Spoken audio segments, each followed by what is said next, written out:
Coming up on this week's episode of the Retro Hour podcast, a new full-size Commodore 64 that could be in your Christmas stocking this year. Also, how to hook up your N64 up to your modern TV. And we get the inside story on life at one of Britain's most legendary game companies, Rare.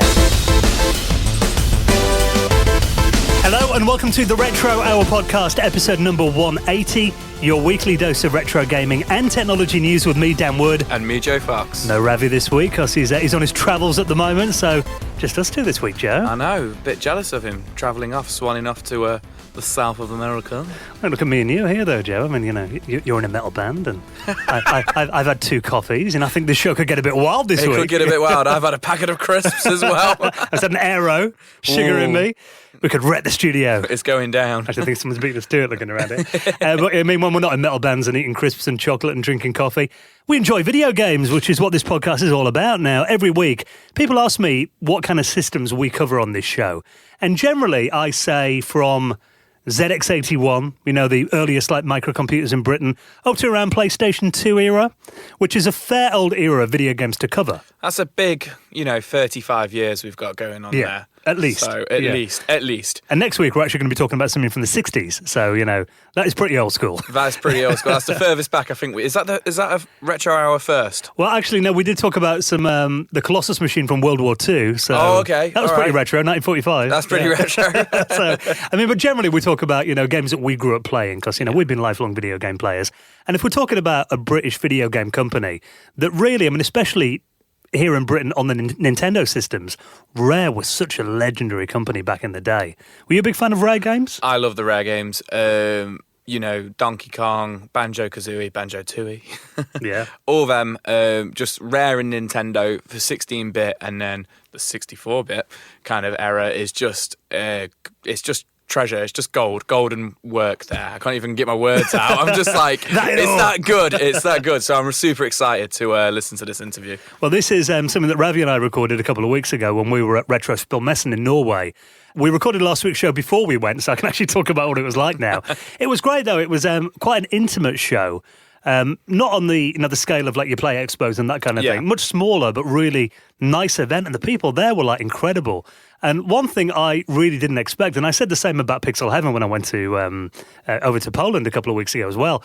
You don't expect to find so many Retro Hour listeners, like, in other countries around the world, especially non-English speaking countries. But it must have 25, 30 people came over, listened to the show. And like, there's just people there that could name things we did in like every episode. And, in episode like 12, you spoke to so-and-so, so-and-so. And I'm like, how do you know this? Did we? Like, I can't remember what we had done last week.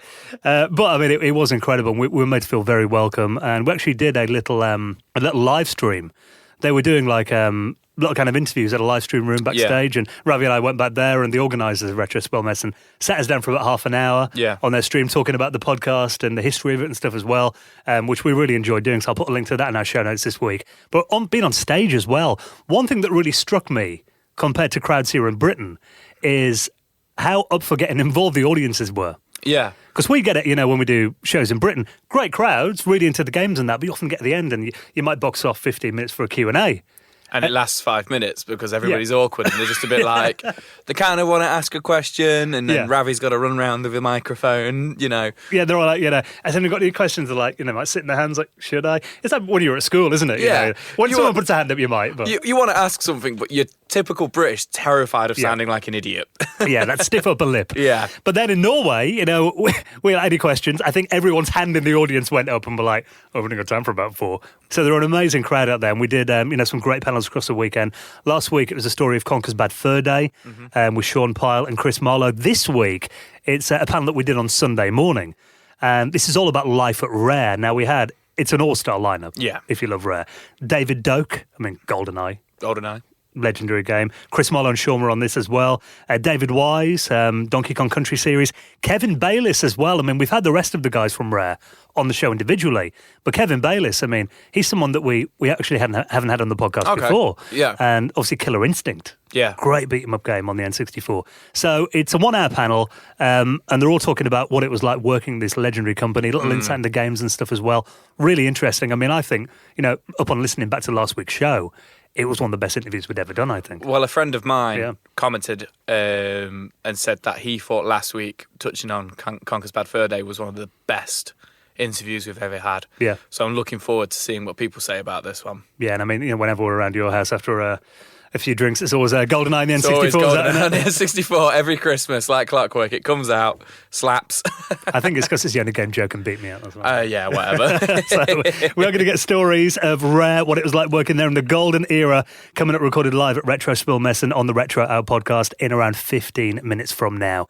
Now, we have got some really good stories to talk about this week. Obviously, that full-size Commodore 64 has been everywhere. We need to chat about that. But before we do, we couldn't bring you this podcast every week without your support. Now, we did kind of say last week, and, just worth reinforcing this, that there are lots of ways that you can help out this show. I mean, if you're on social media, if you're on Facebook, Twitter, Instagram, you're always putting pictures up on your Instagram, on the Retro Hour one as well. Yeah. Give it a like on there, give it a share, tag your friends in there. Yeah, definitely. Any way to get new people involved in the show. And also, if you listen on Apple Podcasts, leaving a review on there. So we often get people going, I haven't got an iPhone or anything like that. But the Apple chart is really like the definitive one for podcasts. Podcast, it is. So it does help. UK 40. It pretty much is, yeah. You put my DJ voice on. But yeah, if you'd like to leave a review on there, a lot of 5-star ratings, always appreciated. And that'll get us in front of new people. Or you can help us out by putting a few quid into the jar as well, which goes back into the running of the podcast too. Any amount will earn you a shout in the very prestigious, come on, that metal drum roll. What's metal? Hall of Fame night this week. Thank you so much to Daniel Parkinson, Feature music, Y Chung, and Patrick McGinty, who all made donations into the running of the show. And if you'd like to do the same, there's a little PayPal link, or you can do it direct. It's paypal@theretrohour.com. Some people are asking how can I do it direct from my phone, or click on the supporters section of our website, theretrohour.com. Now, of course, last year, and it's continued into 2019, it was the year of the mini console. It was the year of the mini console. So we saw many last year. Yeah, we had the many Nintendo ups, ones. Many downs. Yeah, the Commodore 64 Mini.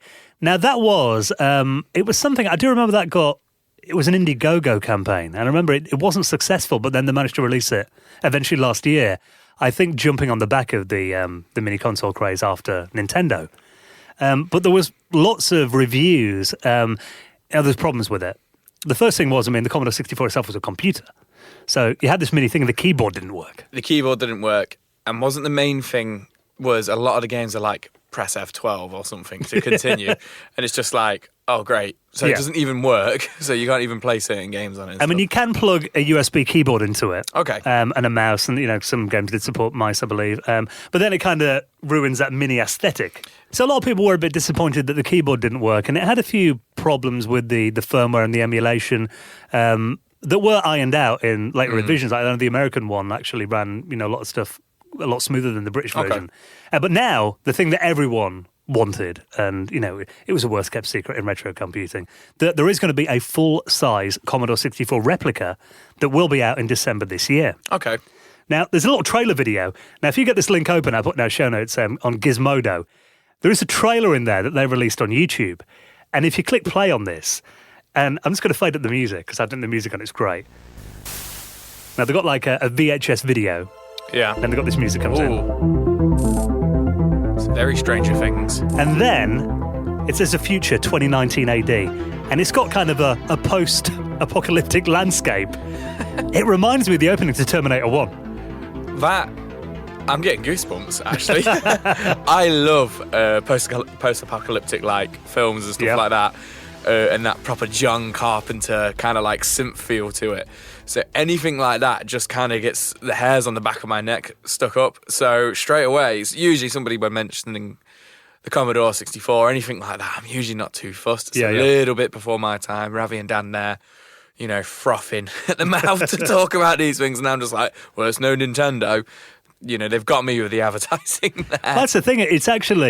It's very high production values on it. Yeah. And they're flying over and there's all these abandoned CRT monitors.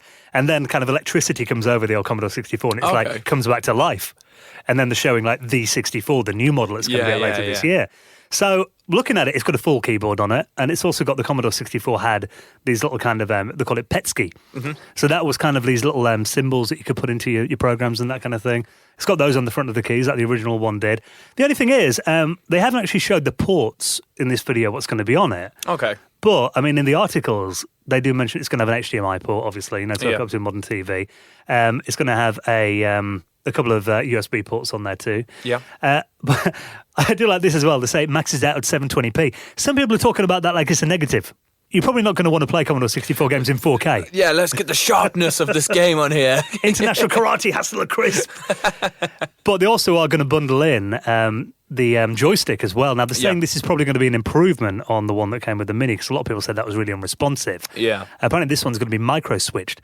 But the thing I'm getting out of this is, I haven't seen the ports that are on it, but that's all that's mentioned. I'm just wondering why, if one of the main complaints about the Mini version was that the joystick was awful, why didn't they put the old deconnected joystick ports on there and let you plug the old ones in? Just let you plug anything into there, you know, just get a Mega Drive controller or something. Could you do that with these 60s? Yeah, cool. So that's one thing that's kind of baffling. Like, you think that can't be that expensive. But then again, have any of the mini consoles done that? Yeah, I mean, they all generally just have USB control. I mean, you're right, yeah. I mean, the Nintendo ones had... I mean, it was a recreation of the original pads, wasn't it? But they were USB. But the fact that so many people complained about... Because, I mean, the 64 didn't actually come with a joystick originally. I mean, it was on sale till, I think, 1995. The Commodore 64 was discontinued, or 94. And the later packs did have, like, a bundled cheated joystick. But originally it was just, your mum would go to like your local computer shop and buy the cheapest, nastiest joystick. Oh yeah, absolutely. I got you this for £3. Yeah, cheers, mum. I remember I had one, a Cheetah 125 joystick. Oh yeah. And I was playing a game, a little bit aggressively, waggling my stick, and the end of it came flying off and went across the room. Stick. As I used to do regularly in my bedroom as a younger man. And then it went flying across the room, and that's how crap they were. They weren't designed very well.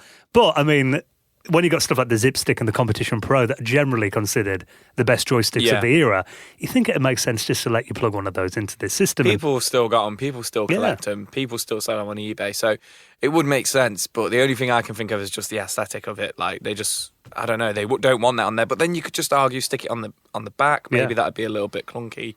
The 64 wasn't the sexiest looking computer anyway. No. that brown kind of bread bin look. But it's cool that we're getting a full-size recreation of it. And it's going to be, I think the price tag on it's $110. So it's a bit more than the Mini, but when you consider that you are getting like, a full computer a full-size one, yeah. And apparently it runs VIC-20 games as well. It was a predecessor to the 64. So looks a nice little package. So we'll keep an eye on that.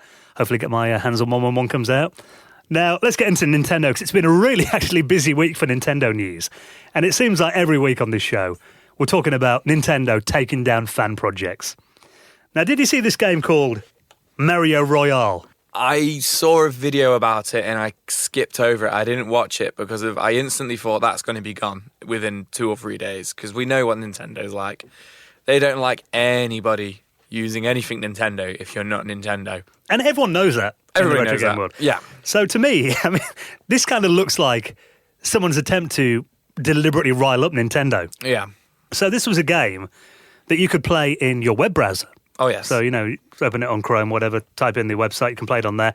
It essentially turned the original Super Mario Brothers into a 75-player race. Yeah, so when I first read the article you sent over today, I was like, a Battle Royale game, like, a Royale game for Super Mario. And I was like, how would you fight each other? I didn't think it'd be a race to the finish straight away. I was like, actually, that's quite interesting. Yeah, it's a quick, who can get there the quickest to the exit, I guess. And, it sounds loads of fun. I didn't actually play it when it was still up. But then, obviously, as you'd expect, the cease and desist from Nintendo came in. And when they take games down, they issue what's called, I've got to get this right, it's a DMCA takedown. So it's Digital Millennium Copyright Act. Ah, okay. I see where this is going now. It's a bit of foreshadowing being planted there. And then, soon as Nintendo give him this DMCA takedown, the game gets magically renamed, like pretty much the next day, to DMCA Royale. That's brilliant. So I didn't know that. So that's quite cool, actually, because I didn't know what that stood for. So I'm like here reading the article, and I'm just like, what's skimming over it, and I'm just like, what does this mean, kind of thing. And he changed the sprites a little bit. So Mario got renamed to Infringio. And Luigi is Copyright Infringio. Copyright Infringio. So, and then, it was back online for a couple of days. Nintendo, again, unfortunately said it's still too similar to our game. Yeah. Take it down now. Yeah. So it's gone now. I think just anything with that green pipe is just like cease and desist straight away. But what is interesting is thinking about why this guy did that, because he must have known. that it was going to get taken down. Just for a laugh, I guess. Well, there's a comment here on Polygon, and this guy here is saying he wonders if the reason he did this is to build hype on his game. Because we wouldn't be talking about it if that didn't happen. And like you say, people are talking about it. There's articles here with, hundreds of comments on it. And now here we are talking about it on, the UK's #1 Retro Hour podcast. No more Retro Hour, yeah. In fact, the only Retro Hour podcast. But yeah, I mean, these articles wouldn't exist if, like, that was a headline that Nintendo took this game down, and this guy kind of fought back and was like, Nintendo. Yeah. Unfortunately, it looks like, I think he probably intended it to stay up as it was, DMCA Royale, and expected that to be all right and all the hype would go on the game. Yeah, and then you would get the hype from that, but they took that down as well. It didn't work to plan, unfortunately, but brave attempt, all the same. No, I want to play it. Yeah, so do I now looking at it, so I'll be on the underground somewhere. Yeah. I bet Ravi knows a website. Oh, yeah, Ravi's probably playing it right now. Now, let's talk a bit more about Nintendo, because the N64, a machine that you and I both love. Yes. We talked before about our gaming sessions around your place on GoldenEye. The only thing is, it's not easy to hook your N64 up to a modern TV. It depends how modern it is. So I have a nice big 50-inch, flat screen. But it's about 10 years old now, so it's all right. But if you want to get that HD crispness for your GoldenEye polygons, it's quite difficult, isn't it? Yeah. And I think, people have reviewed HDMI ports and stuff in the past for the N64, but they set you back, $300, $400, don't they? Well, you're talking about Metal Jesus Rocks. Metal Jesus, yeah, he did one. And you have to literally take the N64 apart, solder something to it, turn it into a bit of Frankenstein's monster, and then it's like, okay, brilliant, now I've got it, it works. But, the problems come with them, they get knocked or something like that. You take it to move it into another room, and then it doesn't work. Bit of solder falls out or something. Solder falls out, and if you're not inclined in that, if you don't know how to do that and stuff, getting it repaired is a nightmare. But we've got, is it the Super 64? Yeah, so this is, it's the world's first plug-and-play HDMI adapter for the N64. Yeah. So unlike the other one, which I think it's called the Ultra Mod, the one that Metal Jesus Rocks was talking about. Yeah. From what I've seen, you had to, solder wires onto, the legs of the chips and stuff. Okay. Quite, you need to be quite advanced. Finicky, yeah. Well, this one, though, just plugs into the display port on the back of the N64. Really? Upgrades it to 720p. Okay. And then you can output it to your modern day HD TV. It's also got there's some different modes in here as well, I believe, that can kind of sharpen it up or do anti-aliasing, that kind of thing. Yeah. So in the N64, a lot of people call it blur revision anyway, because it did kind of soften the image. It's got that, yeah. But it's $150. So a lot more affordable. But still expensive. It's still expensive. It looks quite nice as well. It looks quite it's not too unofficial looking, if that makes sense. You don't look like doesn't look like you've modded your N64 or anything like that. It is just like a little add-on, which is pretty cool. So $150. So what we're talking about £120? Yeah, I mean, I got my N64 for about 40 quid. So it's a lot more than the console. It's a lot more than the console. But then on the other hand, if we wait another 6 months, will an N64 Mini get announced? That's it. Yeah, that's the other thing. A lot of people are saying, "Oh, just wait for Nintendo to bring the Mini out later this year." Yeah. Which it's bound to happen eventually. It's going to happen. Yeah. So actually, looking at this, it's 480p. So I think it's a 720 before 480p it outputs at. But looking at this video that they've done, it's got over 40,000 views at the moment.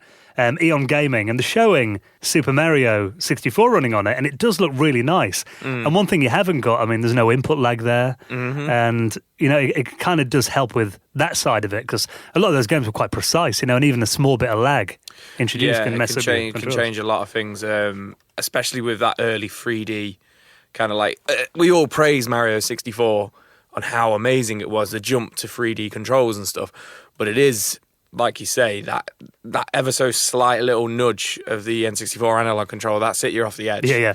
Do you know what I mean? So it's good that it doesn't have that lag. That is good. Yeah, so I think there will be people who'll buy it, the N64 connoisseurs who want it to look as best as possible. I just play it on my old CRT, for me. Absolutely same. Well, I've got the old plasma screen. You're not fussy, Joe, are you? No, I'm not. As long as I'm playing it. After 10 pints aside, you can barely see anyway, so. So if you do want to get hold of one of them, I'll put a link in our show notes at theretrohour.com. I wonder if you can plug it into a GameCube as well. We're talking about that because it's got the same port, hasn't it? The GameCube, the Super Nintendo, and the N64 have got the same port. So I don't know. I wonder if there's something going on in there to stop it from working. But then it might be worth 150, didn't you? All the consoles. So we'll keep an eye on that. Surely they wouldn't miss that. There must be a reason they've not mentioned it, because you would have thought that'd be quite a big marketing thing for the guy who's made it. Yeah. You might be listening now like, damn, should have done that. I should have done that. Like, oh, bloody hell, it does work on the SNES. Now, the other big thing that happened in the last week, happened too late to get into last week's show, and it came as a bit of a surprise on Monday morning. I woke up and, Twitter, I was checking my phone in bed in the morning, email, Facebook, Twitter, instant, I had to get up half an hour before I actually get in the shower. I do it the night before. There's new stuff in the morning, though. I guess so, yeah. Stuff across the pond. So there was a little announcement that came out, I think it was around 7:30 a.m. last Monday morning, that a new Raspberry Pi has been released. Oh. Now, of course, I'm sure that anyone who hasn't been living under a rock for the last 6 years or so will know that the Raspberry Pi, it's a small little computer, costs about 35 quid, and lets you do all kinds of stuff with it. I mean, the appeal for us is the fact that you can turn it into nice sort of retro gaming machines. There's a big market for it. You can't, if you're into retro gaming, you can't go to any sort of event or very far on eBay or even like Facebook marketplaces without seeing Raspberry Pis advertised as retro consoles being sold for like £100 to £200 with like, this one has 1,000 games on it. Load of pirated ROMs. Yeah, lots and lots of pirated ROMs.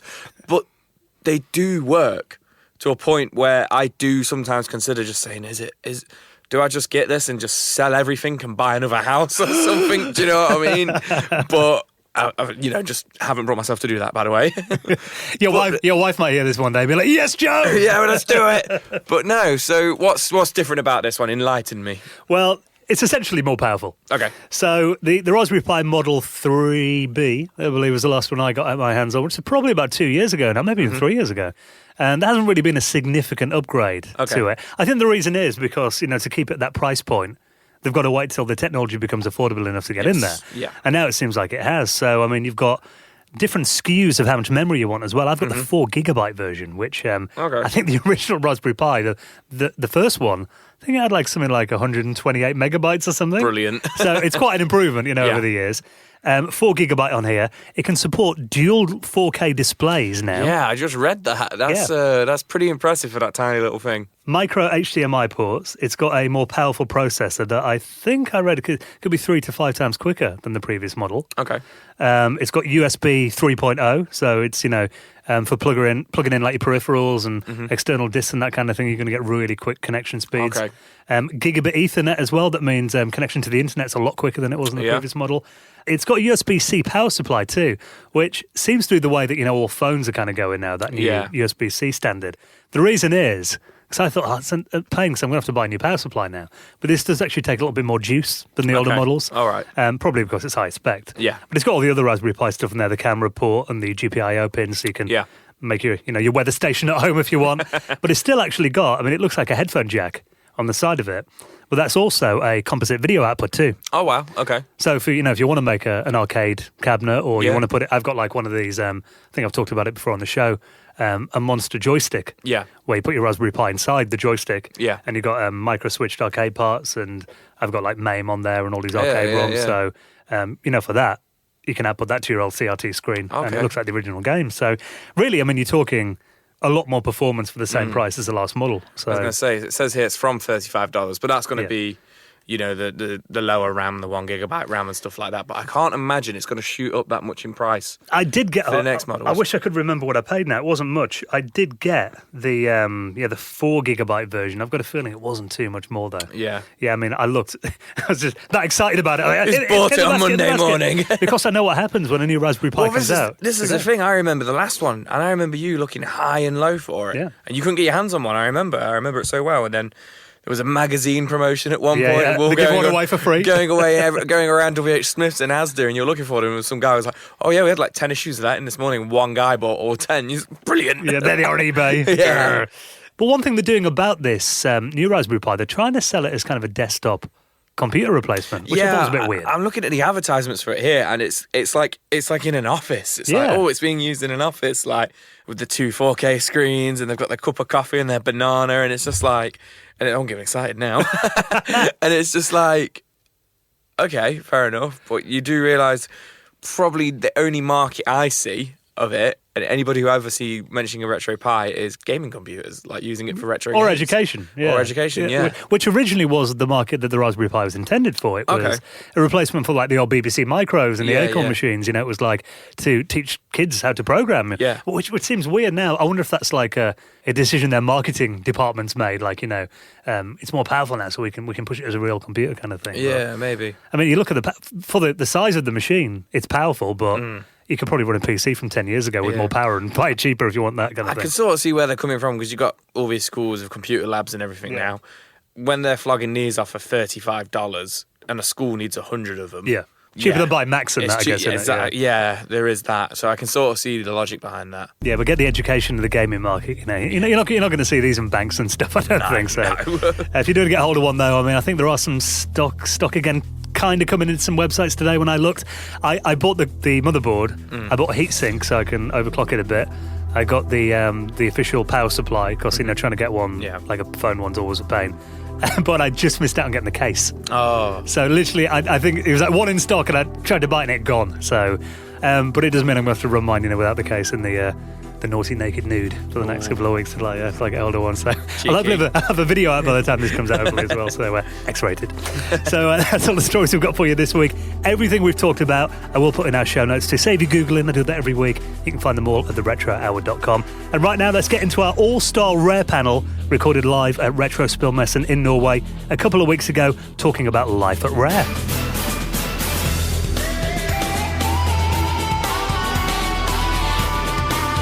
Good morning, ladies and gentlemen, and welcome to Retro Spillmessen. Now, my name's Dan Wood. I'm Ravi Abbott. And we host a weekly retro gaming podcast from the UK, the Retro Hour, which you can see on the screen there, all the details. You can get it from wherever you normally get your podcasts from, or our website, theretrohour.com. Our show comes out every Friday, and we cover the retro gaming news that's been happening in the last week. But then I think the main feature on our show is that we have a special guest on every week. Now, these are veterans of the video games industry that we talk to every week, the people behind the games and the companies that we grew up playing. And that's exactly what we're doing at Retro Spillmessen today. So we're going to be talking about, for the next hour, one of the most legendary British video game companies of all time, responsible for games like Donkey Kong Country, Killer Instinct, GoldenEye 007, Perfect Dark, Banjo-Kazooie. So please welcome David Doak, Chris Marlowe, Sean Pyle, David Wise and Kevin Bayliss talking about Rare.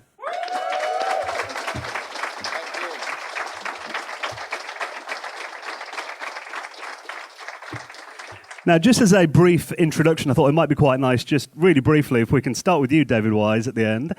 Just kind of introduce yourself briefly and tell us a little bit about what you did at Rare. I make the tea. I used to make the tea at Rare. And no, seriously, I actually I was responsible for some of the music at Rare. So, musician, sound design and that kind of stuff. And that's what I do. And this is Kev. Morning, everyone. I clean the cars and wash the windows and do the washing up and drink the tea that Dave makes. Now, I make graphics, animation, and now I actually work at Playtonic Games now doing the same thing as I did 30 years ago, but just with the same old boys that I worked with at Rare at the time. So. I'm Sean Pyle. So I was a senior software engineer, but as we really are, a programmer at Rare. So I started in 97, I think, or 96. It was 96, thank you, Chris. I just wrote the code that makes the games work. So that's me. Hi, I'm David Doak. I was initially at Rare a system manager, so I used to crawl around under all these guys' desks, banging my head and sticking leads in. And then I moved on to GoldenEye, so I was designer and bit programmer on GoldenEye, and then there for half of Perfect Dark. My name's Chris Marlowe, senior software engineer at Rare for 23 years, non-stop now. Working on games from Conker's Bad Fur Day all the way through Connect Sports and finally on to Sea of Thieves, which is the latest project I'm on. Well, Kevin and David, you were there in the kind of early days in the mid-80s. What was it like there, working at the time? What was it like in the mid-80s? Well, Dave and me would come in our shoulder pads and new romantic sort of style costume, and it was very. There was only a few people at Rare at that point. I think when I began, there was about 8 people at the company, and Dave, I think you were freelance Yeah, I was freelance at that point, and you're right, it was just like the 80s. It was like something from Back to the Future. So that'll give you an idea. A really bad version of Back to the Future. Well, Chris, I know you, from reading other interviews with you, you were a fan of Ultimate Play the Game, which was Rare's predecessor. Years before you worked at Rare, did you realise this was the same company when you went to work there? No, it was quite embarrassing, really. Yeah, so I was a massive fan of the Ultimate. My first console was a ZX Spectrum, and I got it for Christmas, and the first 4 games I got were all Ultimate games like Psst, Trans Am, Attic Attack, Jetpack. So I was fully instilled, and I got every Ultimate game when they came out. Absolutely loved it. And then when I went to university, and when I was looking for a job afterwards, I then just applied. I got a copy of Edge, and then just went through every single advert at the back, just phoning up directory inquiries, getting the number of the company, not even knowing if it was in America or UK. I really managed to annoy the directory inquiry person, because I got to know them quite well, because I kept phoning it up and it was free from a payphone back in the day. And then I finally got an interview, and it wasn't until I turned up in the train station I went, I recognise this. Oh my God, this is like where it was near where I lived. I had no idea they were based just down the road from me. And then when I got there, I was looking at, I was having my interview. I was sitting down ready to go and have my interview. I was looking around on all the walls. It's just every single game they've ever done. I was going, oh my God, this is Ultimate. Oh my God. And of course, when I went in, I was going, oh yeah, I'm a big fan. Yeah, I loved everything. You're exactly what I was doing. This is one that, Kevin and David Wise might be able to answer a bit more, because this was like, the early days of Rare. I remember, we're talking about Ultimate Play the Game, they focused on the ZX Spectrum, which was a big home computer platform in Britain. But then Rare came along, and it was mainly the consoles like Nintendo, the NES, which at the time seemed like they were bigger in America than they were in the UK. Was there a reason that Rare focused on the Nintendo rather than the home computers? I think Tim and Chris have thought that they'd taken it pretty much as far as the video game industry was going to go with those 8-bit machines, the 64 and the Spectrum. I think that there were new machines coming in, but the market was very different in the UK to how it was in the Nintendo. And the NES had just been released, and it was actually being a really successful machine after a bit of a flop with the video game market in the States. And so I think they just saw an opportunity there. And they took a cartridge, I think, and backwards engineered the code from that cartridge, and I think they put together RC Pro-Am, and they showed that to the guys at Nintendo, and they were so impressed with it. They said, you can write for our system. So they built up a really great relationship with Nintendo from then on. And I'd never heard of Nintendo at all. I was just 64 and ZX Spectrum all of the way, and when I saw it, I didn't know what the machine was, but I was just amazed by I thought the graphics were a lot better than what you got on the home computers that we were using. I didn't like the sound so much because I loved the SID chip on the Commodore 64. I just loved the music, but as a whole, the machine, it was a really solid machine, and the first thing I'd got the opportunity to work on anyway, so I was happy to work on anything, so it was cool. Yeah, and obviously although we didn't realise at the time, the NES had this huge potential over in America, which was why they were directing their efforts to reverse engineering the unit to break into that market. And as Kev said, they'd asked for dev kits, but they didn't have dev kits. It was totally in-house. And as Kev said, they took this cartridge, reverse engineered it, rocked over to Nintendo to show them, and that's how they managed to break in, fortunately. So it panned out quite nicely. Well, Rare was founded by Chris and Tim Stamper, and there's a lot of kind of brothers in the 80s video game scene, especially with British games companies, and they were a bit of an enigma, and they kind of still are. They don't do many interviews. What were they like to work with? Well, Chris was the quiet one, and Tim was the angry one. It was kind of the was the simple way. So Chris did all the programming, and he was super quiet, and he would come in, and you discuss something. Yeah.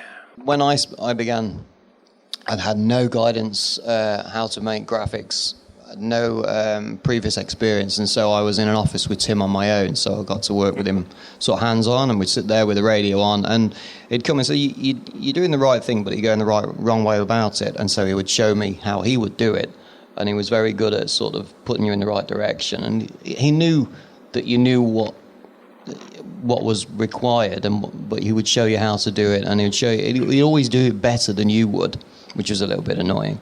But he was my mentor really, so a lot of respect for him, and he's a very good artist, of course, too, because not only all of the artwork that appears in the video games, he did all the box art for all of the Ultimate games, but around the studio, there's a lot of artwork, airbrushed artwork that Tim had done, put together on the walls and frames, and you'd look at them and say, oh, that's really good. That's like something you'd buy in a shop. It looks really good. And I was like, oh, Tim did it.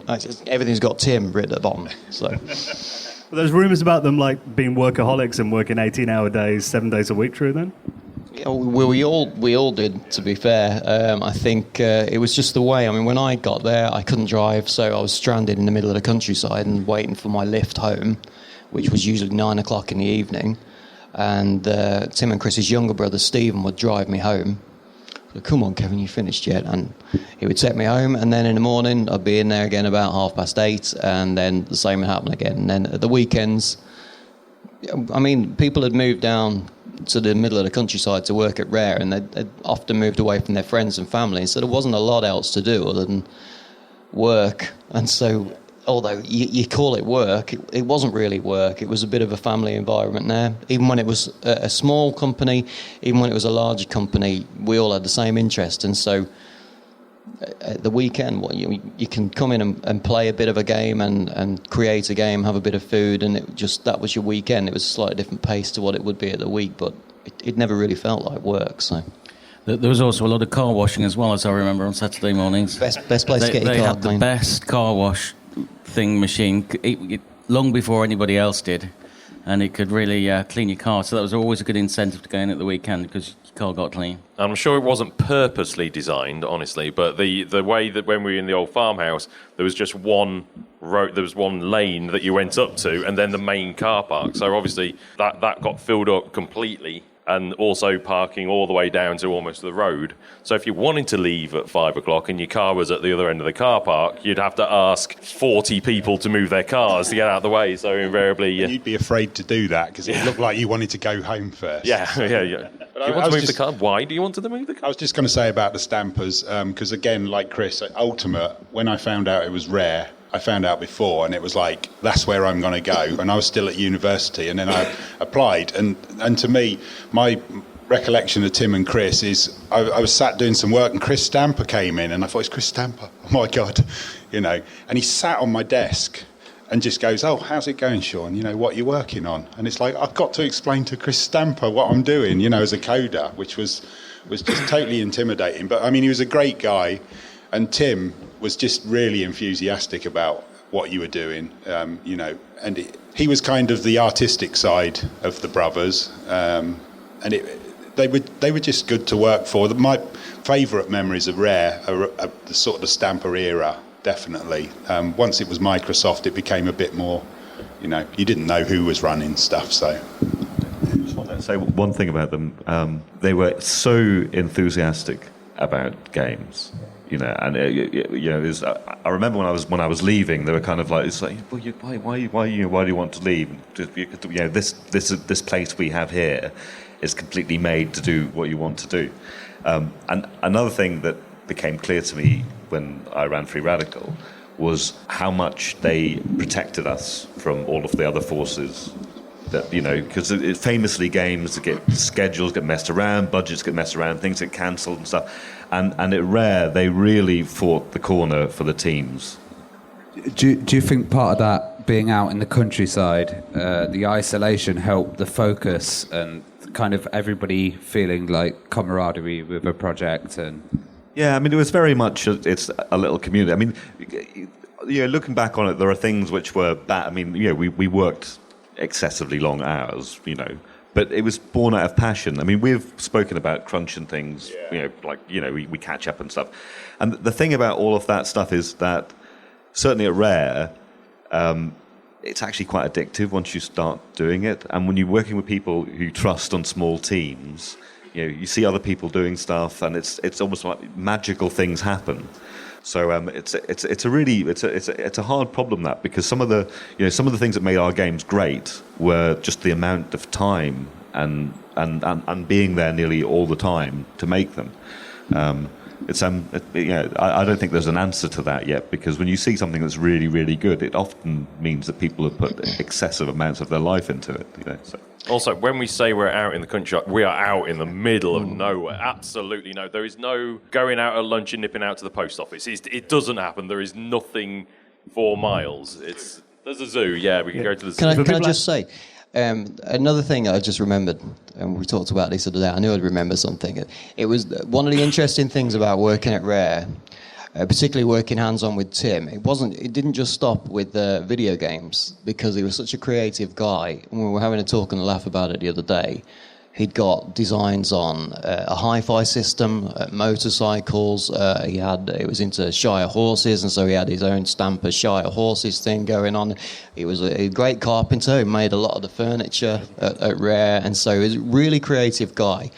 And at one point, we were talking about it the other night, there was an arcade board that Chris put scaled down into a tiny handheld sort of video game console, and we called it the Playboy. And it was a fantastic machine, and we had the whole arcade running on it in full colour on what was called the Raz board, and it was Plock running, wasn't it, by Pickford Brothers. Was running on there, and it would look fantastic. The problem was, it was the size of an 80s mobile phone. You know, these great big ones that it was about this size. And so you'd hold it, and you'd turn it on. It's like, look, it looks amazing. Oh. And that was the problem with it. And it was bright red, and it was a great-looking little machine, but there was always something like that going on as well. So, as well as the games, Tim would always have something else on his desk going on. So, oh, yeah, we think we're going to do this. We're going to do this board game. You know, lots of things like that was always going on in the background. They also have quite an interesting way of running the company, as in, I've never known it in any other place, where, certainly when we were back in the farm, they actually had barns. They were literal barns of a farm. There was farmhouse and barns that were all converted. And we were split up into 4 or 5 teams, but every single team was run like a separate company, as in, they were all top secret to each other, and there was no encouragement to, talk or cross-feed information or share tech, because they had their feeling was, if we all share ideas and look at each other, the game's all going to end up being samey. We'll end up just doing similar games. So we will be, if we keep everything independent, there's going to be drive, there's going to be competition. So it was a really interesting way of doing it. I mean, it didn't help, so we couldn't share tech. But we reinvented the wheel an awful lot at Rare over and over again. But it did mean that each product was very unique, and there was quite a bit of rivalry to get the best product out, which kind of was a motivational thing. Well, in those formative years, I mean, it was a lot of licensed games at first. I know, Kevin, you were working on stuff like Beetlejuice and Nightmare on Elm Street and Who Framed Roger Rabbit. I mean, was it a case then of just trying to get the company established and just pump out a load of games, as many as you could? Yeah, we were trying to grow the company. Tim and Chris were trying to grow the company. We were employing a lot of people to work on. I think we did some of the micropros, the Pirates, and Silent Service, and a lot of licensed games that were new to the company. They had a conversion ready and set to work on, and so before you knew, we had about 20 titles going, and the company was sort of doubling in size every sort of 6 months, so it grew quite a rate. And then, as you say, we talked about it yesterday, we decided we wanted our own identity, and so that's when we came up with the Battletoads, and we sort of left all of the licensed material then. It was nice, because you knew where you were with all the licensed stuff. It's like, this is Beetlejuice, this is Roger Rabbit, I know what I'm doing with this. It was really exciting to get all of the scripts. I remember we got the script for GoldenEye, didn't we? And it was sitting there, and straight away Tim was writing back to them, I think this watch is a great idea that you've got in the film, but it would be great if it's a Game Boy, and so the typical kind of thing that we'd do. But it was great to get all of that stuff from the licensed projects, and to be able to then work on it. I mean, GoldenEye came about 10 years after the film anyway, but it didn't matter, it was a good game. Yesterday we did a panel on Battletoads, and I think it was 1993. Basically, 3 were released in that year alone. So was that a really important franchise for Rare? Yeah, I mean, how many different titles were there now? We got the Game Boy version, Super NES version, we've got the arcade version, we've got the original NES version, so it worked, everything we wanted to do. There was a little bit of merchandise, there was some toys made, like Battletoads Bendums, I think. They're quite, that's what they're called. And I look at those on eBay now, and they go for about $100 each, because they were quite rare. But yeah, I think it was successful, and it's had a reboot now too, of course, which is great. So Let's talk about Donkey Kong Country. I mean, that was a huge game on the Super Nintendo. Over 8 million copies sold worldwide. It seemed like a next-gen game. So I remember the adverts were, it's not 64-bit, it's not 32-bit, and you use that really impressive technique of doing pre-rendered 3D graphics. So that was called advanced computer modeling. Explain a bit about what that was and where that idea came from. Advanced computer modeling. We had a lot of these acronyms, didn't we? Was there any more? Rare dynamic animation. Yeah. That was the next one. RDA. Whereas before we'd draw the character on paper and we'd pixelate it, and then we moved on from pixelating it and decoding it to having an actual editor, which was like using, I guess, a very, very primitive version of Photoshop. It was all 2D. We invested in the 3D software, which was called Power Animator at the time. It's evolved since then, and it's now called Maya or Maya. So you'd build a wireframe model, and the computer would generate, it would transfer all of these curves into tiny, tiny triangles, and the light would hit all of the squares and triangles, and it'd create a solid shape. And we point a camera at it, and the camera then makes a rendered image of a 3D ape or a 3D collection of shapes to resemble an ape. We move them around, and as soon as the light was hitting it and the shadows would appear, it'd look very solid. And so those were then 2D images, which we would have an alpha channel, so there was a mask around it, and it became a sprite. And so we just lay those sprites, played them as animation, and basically you'd got a small film show of everything that you were making in 3D. And it looked like it was actually real-time rendering, but of course it wasn't. It was all sprites. This was one of the incredible things that Chris and Tim, they made a real leap of faith, and they invested heavily not only in the latest software, but also the latest hardware, all the indies and things that all the SGI machines, silicon graphics that these machines were hugely expensive and they were quite rare, and literally the only place that had more of these machines was Pixar, which were doing a little thing called Toy Story at the time. So whilst they were developing Toy Story, we were doing the same rendering technique and turning it into video games.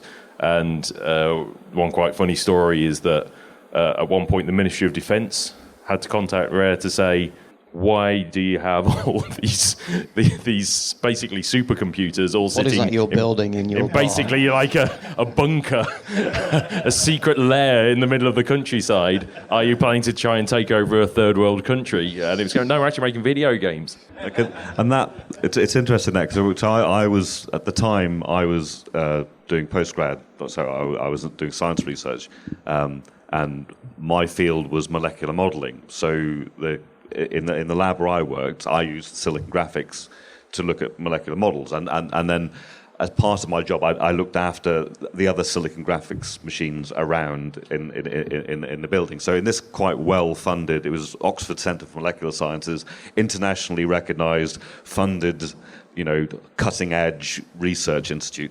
I think we had about over the whole site that I was responsible for. There were probably about, I don't know, half a dozen, 8 SG machines, and they were the fairly cheap ones. So the cheap ones came in at about £25,000 each. And I went to Rare to look after. So yeah, that's right. And the software. So a license for Maya was like $6,000 a year, or what was Power Animator at the time, wasn't it? Yeah. So when I went to Rare, and I got the job at Rare because I knew how to look after silicon graphics machines. And when I turned up, kind of day one, it's like, well, how many are there to look after? So, well, basically, all the artists have one. So there's like, I don't know, there's probably about, like 30 or something around the place. And we've got those big ones, the ones that look like big blue fridges that cost like, 2 million or something. We've got a couple of those. So we've got these other ones.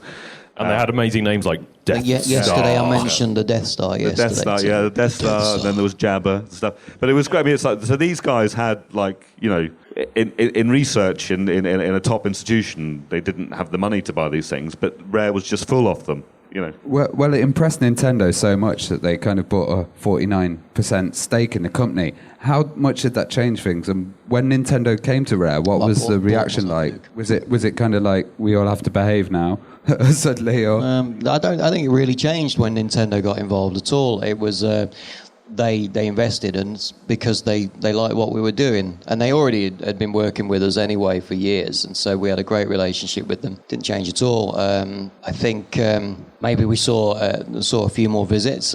We got I can remember Ken Lobb came over and got heavily involved in Killer Instinct, and some of the other guys were sent over quite regularly. And I think this was a different area. I think we moved on from. Usually it was somebody from Trade West or from LJN Toys or from Acclaim coming over to check on the license games that we were producing. But then it would just be Nintendo people coming to visit us because everything we were doing was just Nintendo then, wasn't it? But yeah, the structure of the company was exactly the same, and the working process was the same. Well, David Doak, you mentioned that you joined Rare in 1995, originally as a systems admin. So how did you go from doing sysadmin to working on GoldenEye? Well, when I started, I loved it at the start, but it was really strange. So one of the things that was strange about my job was that I kind of had access all areas because I had to go to see people in the machines and stuff. So it was a peculiar role because only people who were kind of like management could do the same thing. So I kind of saw a lot of what was going on, and it was also great for getting to know lots of people. But I've been doing it for about 3-4 months, and it was becoming really strange because it was like, I think I say to people, it was like working in Willy Wonka's chocolate factory, but you're the guy that replaces the fuses or something. So you'd go around and they'd be there with the exploding gobstoppers and stuff. And you're going, oh, that's really cool. So the plugs come out of this. Can you fix that? And I was going to leave. It was weird because I enjoyed being there and the people and stuff and things, but it was kind of like I can't be on the other side of the glass. So I was going to leave, and some friends kind of faxed me a job application for something, which came through to the office at Rare, which was something that you didn't normally do. And the idea of anyone, so it was immediately, Dave, can we have a word with you? And I said, well, it's just I can't, I think I will leave. No offence, whatever. And then Martin Hollis had said, well, other people said as well, but Martin said, no, he can come on GoldenEye. He can probably help out doing something. I'm not sure what it is yet, but he can come and help Change out. the fuses, yeah. So then I was on GoldenEye and stayed for...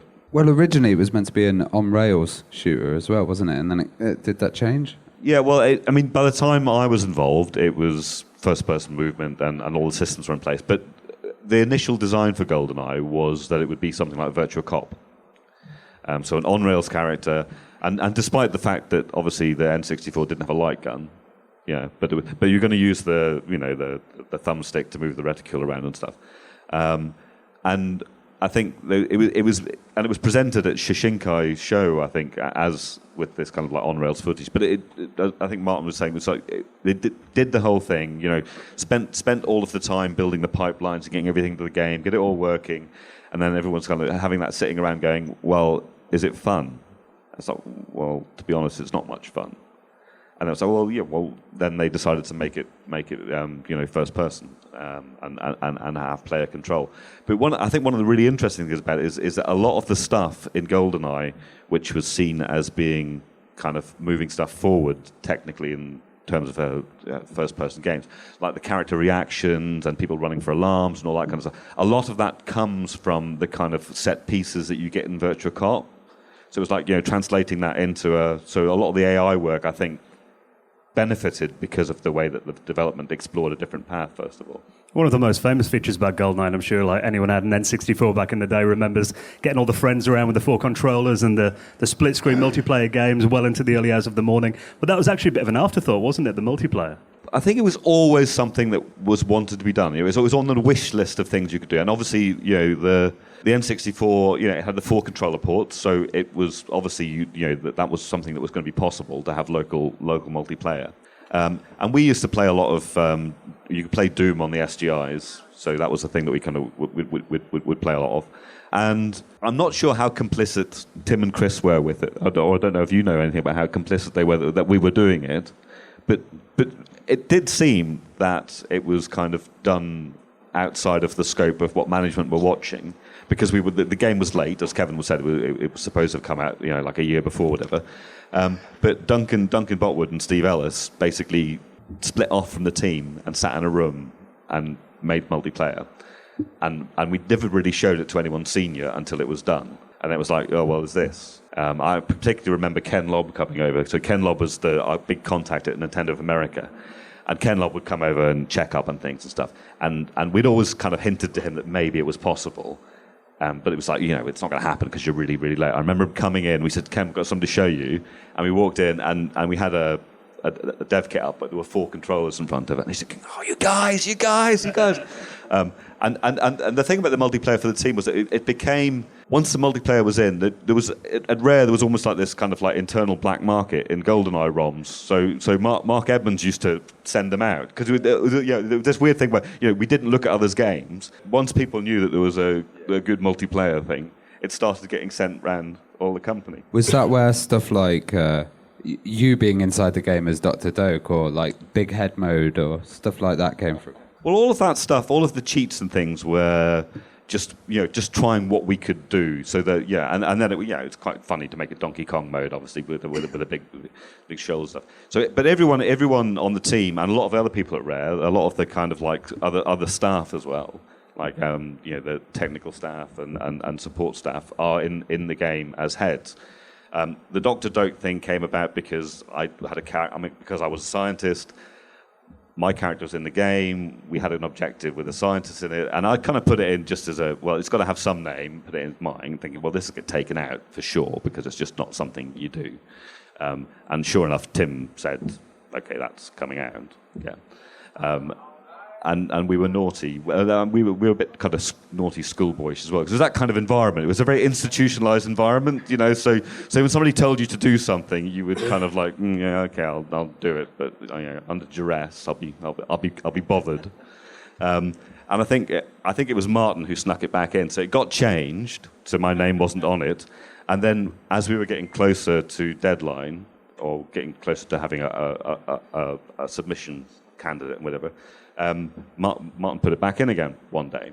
And I think, as these guys were talking the other day, it's like when you get to that kind of lot check thing, but somebody's going to go and make a couple of 100,000 first-run cartridges. You don't want to be messing around late in the day with changes. And I think when it got noticed again, and it was like, well, that's back in again. How'd that get back in? It has to come back out again. We're going, yeah, but we've done all the localization now. So, it's going to have to go back out to localization. And it's like, yeah, we'll do it. It's like, okay, well, yeah, just fine. Leave it in. Yeah. So I think that's the story of how it happened. I mean, people ask me and I retell that story, but I think that's pretty much how it happened. I was going to say about the multiplayer thing. So Team Conker, or Bodge as we were known, we used to take drops of the ROM and play multiplayer, and we had one guy on the team who always played Odd Job. It's the little ditty, because it really kind of ruins it if at 5 o'clock till 6 was game time for us. So we're playing it. And it was just getting on our nerves. So I went to Martin Hollis and I said, look, he's always picking Odd Job. Can we do something about it? And he sort of went, we'll make the hits bigger. So he got Mark Edmonds to make the hitbox on Odd Job bigger. Then he took that ROM, and it was only one ROM, and he put it back onto the guy that always played him, his machine. So on his machine, he looked normal, the normal size, but on everybody else's, we all knew that he was bigger. And it was just that sort of background. We would just change it, but we would secretly drop it onto the guy's machine. He didn't know what we'd changed and whatever. And that was what we used to do, just get up to. But we knew these guys really well. You just went round and went, can we do something? We probably got them to change the fire rates and all sorts of stuff. But, within about 10 minutes of this happening, the first game, he's like, bloody hell, this is rubbish now. I'll get hit all the time, and it was, I wonder why.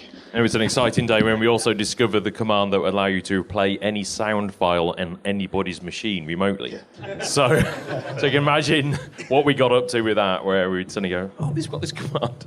And then someone would just be in the middle of a meeting or something important with Chris Tim, and something incredibly rude would suddenly start coming out the speakers, and you see the panic in their eyes as they're trying to, what the fuck is this? You could also change the volume, so you knew that they'd popped up the volume controller, and you could remotely do this with it, and they're trying to get it with the mouse. Well, obviously, being a second-party developer for Nintendo, I mean, you had access to the N64, the Ultra 64, as it was called, hardware, and that, the system got delayed quite a bit. And I know, Kevin, you were working on Killer Instinct for the N64 at first. Did the delays of the Nintendo 64 hurt Rare, and did it cause you guys any headaches? We still had a game to produce. We wanted to finish Killer Instinct. The other guys were still. We branched the teams off. We'd now started production of Donkey Kong Country, but there was still a small team that were working on Killer Instinct, and I think there was about 7 of us all together on the team at one point. So there was a lot of graphics and a lot of motion capture to take, and so we were really focused on that. So I don't think it affected. We still always planned to put it out on the console when it was going to be finalised and released, and obviously when KI came out as KI Gold, it was cut back and it wasn't quite the same as what was out there in the arcade.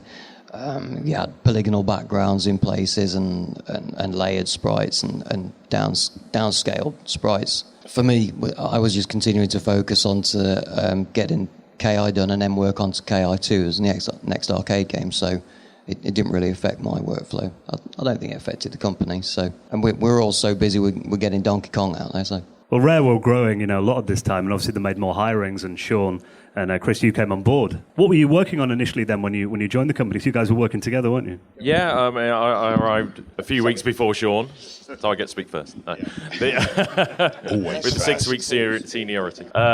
So when we first arrive, we get dumped up into a little room, and you get stuck in front of your indie, and you get given an instruction manual, 2 instruction manuals about this thick of going, and that's the instruction manual. Read that, go and do something with it, and we'll come back.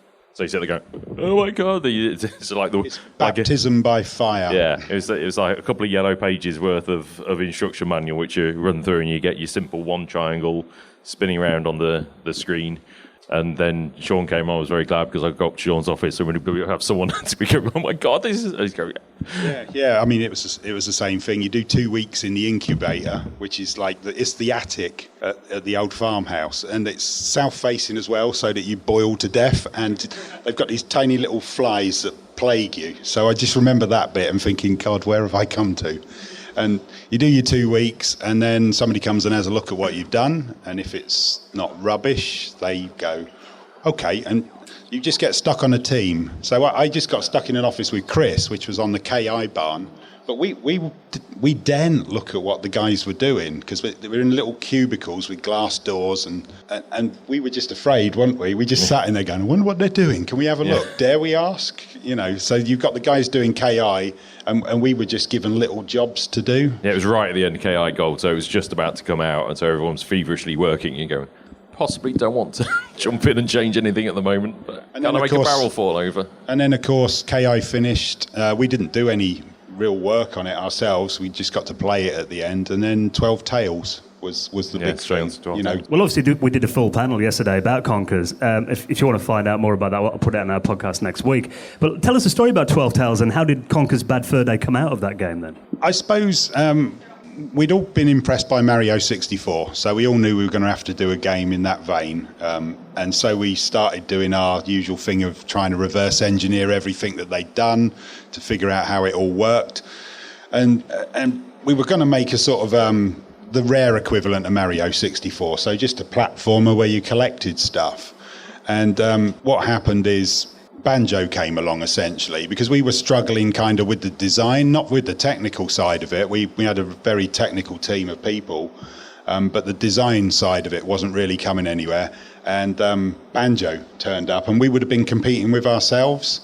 So you don't want 2 Mario-style platformers at once. Yeah, so when we'd even gone to E3 with it, it was quite far into development. As Sean said, it was technically there, but it just wasn't quite cohesive as an overall product. And Banjo was just looking great, so we were sitting there going, right, and we all sat down and had a beer, and decided that maybe that we need to do something different, and that's where Chris Seaver came from, being an artist who he had an idea, said, look, give me a chance to be the designer on it. I've got a new take on what we can do with this. So so Chris went and Tim said, right, go and do the first thing, give me an idea what it is. So we put together the wasp scene where you go and steal the beehive and you bring it back and you get chased by the wasps. And then the funny bit, we said, well, at the end, instead of just disappearing, why don't we get a machine gun to come out and shoot the wasps instead of, and that would be the big surprise at the end. And so we put that together, got the cutscene of the shooting. Tim came in and said he absolutely loved it. Do more of that, and then 2 years later he came back and went, oh my God, what did you do? No, it wasn't quite like that, but it was... The other thing about that, though, is that was kind of do or die. So if Tim had come in and not thought it was the funniest thing he'd seen, we would have been canned at that point, because we had to prove, after the rebrand of the game, we had to really prove, and we didn't know it so much as a team, but I think the guys at the top on the team, the lead programmer, Mark B., and Chris Seaver, knew that if that didn't go well, we'd have been shipped out onto other teams. So it was a real crunch moment. Unfortunately, we passed it. So when a load of developers kind of left to go to Eighth Wonder and develop for Sony, what was the atmosphere like at the time? that was really weird because nobody left Rare. Up until that point, I'd been there for perhaps 2 years. I couldn't recall anybody leaving. It's like being in the firm. Once you were in, you're in. Nobody leaves here.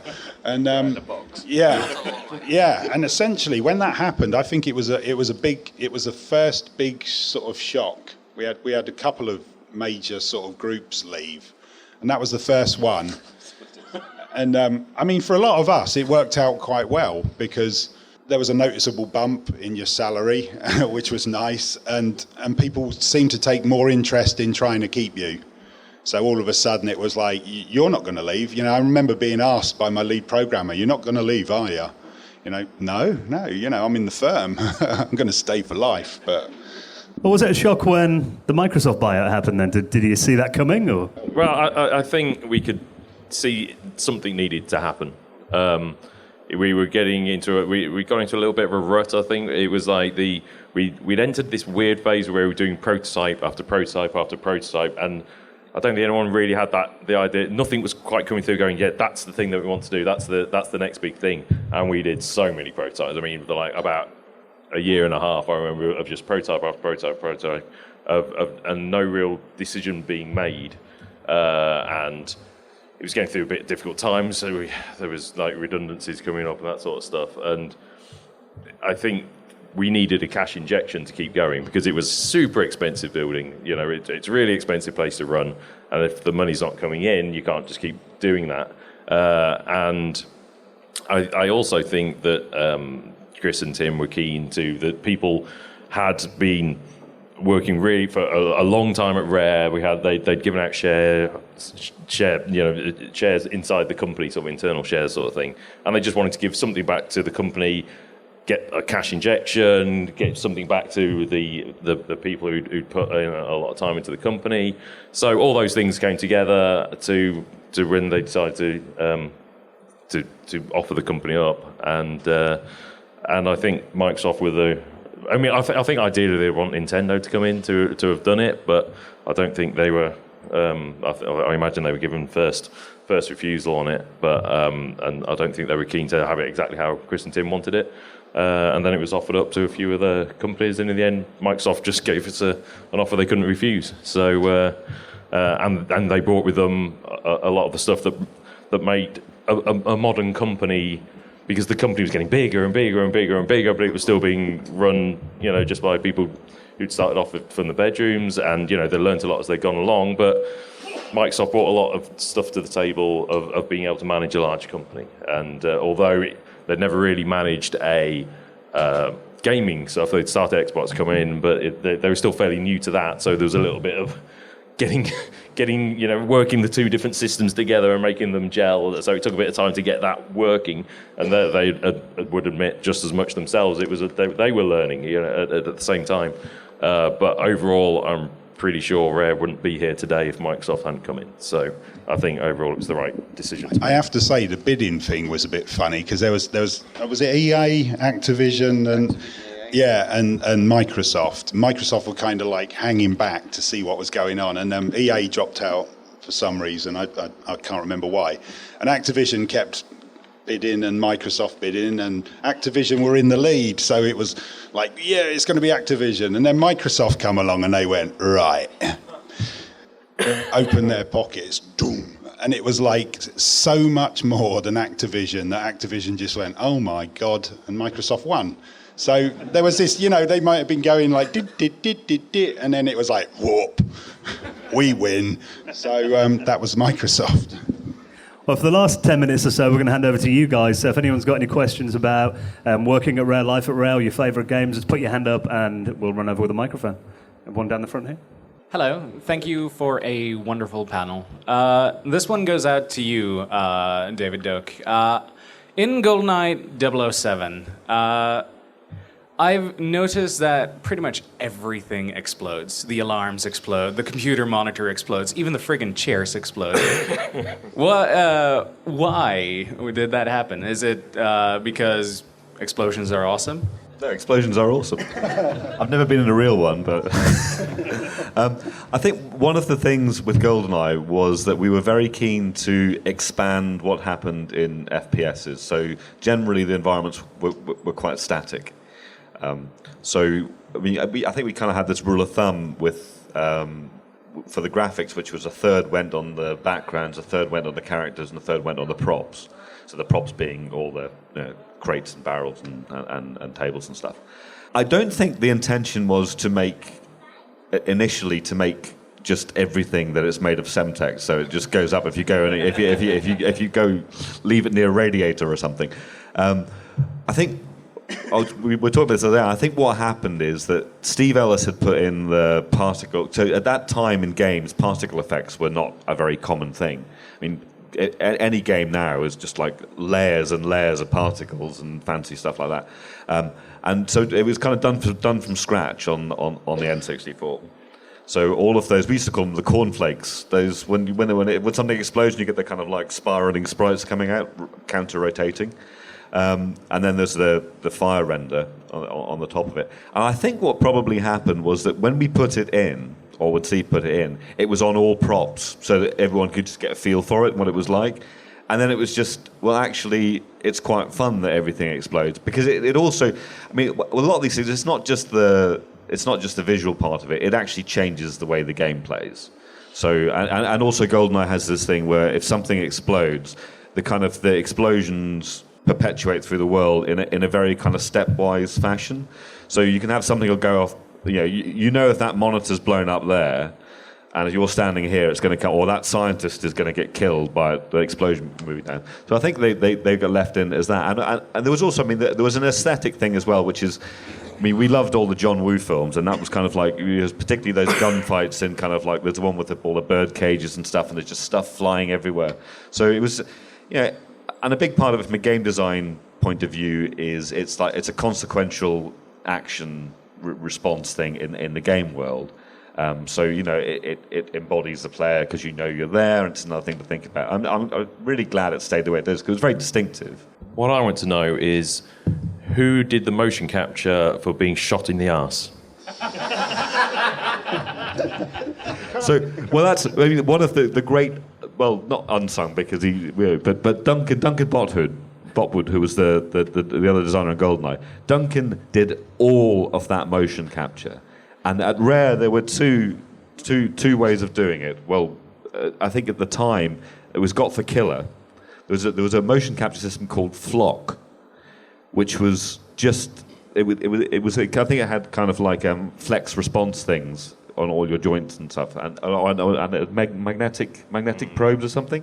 So it had this enormous, I think there's a big umbilical cord going into your back, and then this array of stuff, and it was got for killer, and then you just discovered you couldn't possibly capture any kind of fighting move with it because it was too slow. And also it was there was that many wires travelling up and down your body, and each limb would have a magnet in it which would rotate and pick up what your joint was doing with the X, Y, Z rotation, and so you put all that data onto the joints on your wireframe model, and it was motion captured, and you were walking around in a spaghetti suit that was very sweaty and very smelly. But then we upgraded to the camera system, Yeah, so then it went from that to visual stuff, so with visual markers, so like ping pong balls covered with highly reflective tape and stuff, which is, I mean, now it's all gone on to photogrammetry and things. And I mean, now you can do motion capture. I mean, it's amazingly different. But Duncan endured all of that. I mean, and famously, Brett Jones, who did a lot of the animation and worked with Duncan on it, Duncan would stand with his eyes closed and not know where he was going to get pushed over from. So that's where you get a lot of these kind of reaction things and stuff. But I think they're getting shot in the arse and jumping around is Duncan Boltwood. So it's a bit like that robot that gets kicked all the time. Is it Yeah, like, that's right. It doesn't fight back. Yeah. Hello. Thank you for... I like your T-shirt. Thank you. I had like a bunch of questions when I was driving here, so I had to pick one of them. One thing that stands out for Rare is their childish sense of humor that they try to insert everywhere. So what's like your favorite thing that you wanted to include that got cut? We did at one point have a Hitler moustache, which you could wear as the teddies. We had different hats you could put on. So we had like a Himmler hat, had a little Hitler moustache, and all these different ones. That didn't make it. I thought it was quite funny when you saw it, but that did not make it. I was wondering about like a question to David Weiss here. Like you made one of the most memorable or one of the most popular video game soundtracks of all time, and probably the best ones in my opinion. Have you ever been offered or considered to do like outside of video game industry, like movie soundtracks as well, or been offered to do that as well? There's a few projects coming up in the future that might be outside of the video game world, but I can't talk about it, so I'd have to shoot you. But yes, there are a couple of opportunities and stuff that I've already done that you'll probably find out about. Oh, and also, I've nearly finished my album, and that will be available next year, hopefully. So.